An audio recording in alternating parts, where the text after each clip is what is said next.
Shavua Tov, everyone. Welcome to video number 42 in our WhatsApp story group. I translated and adapted and supplemented this story from Rishimat Devorim, Rabbi Yosef Chitrik, volume 3.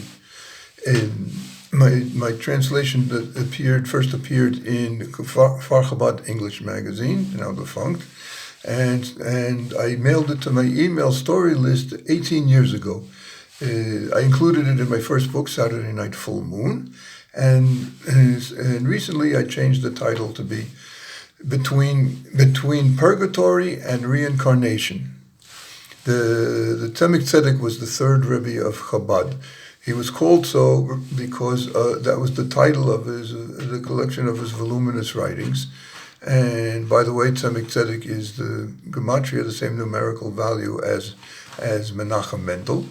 He was highly respected by all the Jews of his generation, not only as one of the leading Hasidic Rebbes, but also as one of the leading Torah scholars of the generation.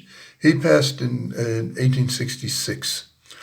So at one time there was a devastating fire in Lubavitch, and as a result, new houses had to be built for the Tzemek Tzedek and his 6 sons at the time. And so when it was time to start the building, when they laid the cornerstones, that was the occasion for a celebration, and many Chasidim came. They arranged for the Tzemek Tzedek a comfortable chair and a table to sit at, and he said to the Chasidim, tell me the truth, which would you really prefer? That I say a chasidic discourse, a maimar of chassidut thought, or that I tell you a story? Well, they were surprised but delighted.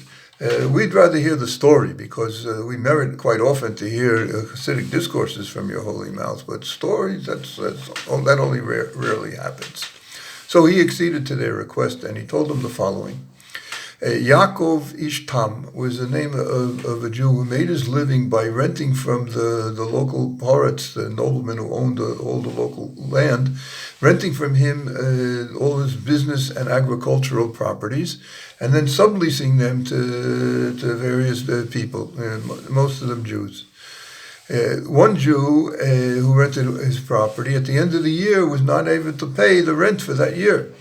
And Yaakov Ish Tam told him that he would have to evict him if he's not going to pay him the money.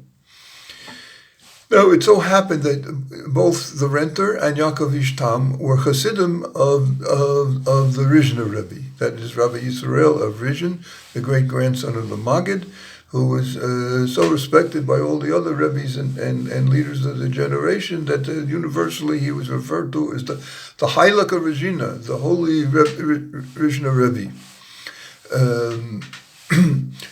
He was the grandson of the Maggid of Mezrich, the successor to the Baal Shem Tov.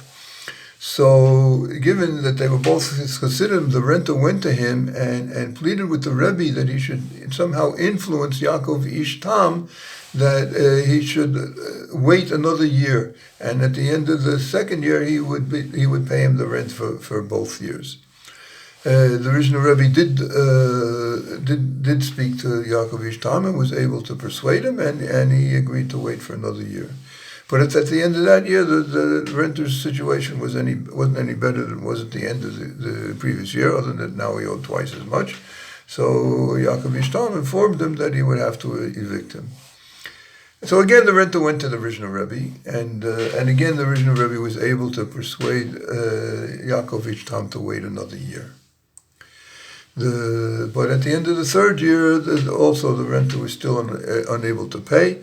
And this time, Yaakov Ish Tam refused to be persuaded by the Rebbe, and he said, I have no choice, I just can't afford to carry this man's rent anymore, and I need the income from the property, and he evicted him.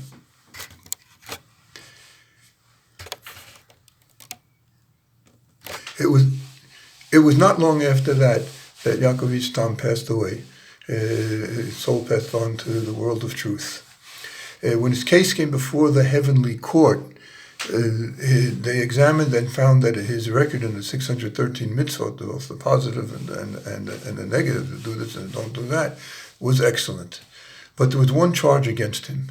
He had not obeyed a direct request of his Rebbe. So they said he would have to be sentenced to Gehenna until this violation was atoned for. But then suddenly a soul appeared and challenged the court's ruling. The soul said, the court is not. They're made up of people that have no idea.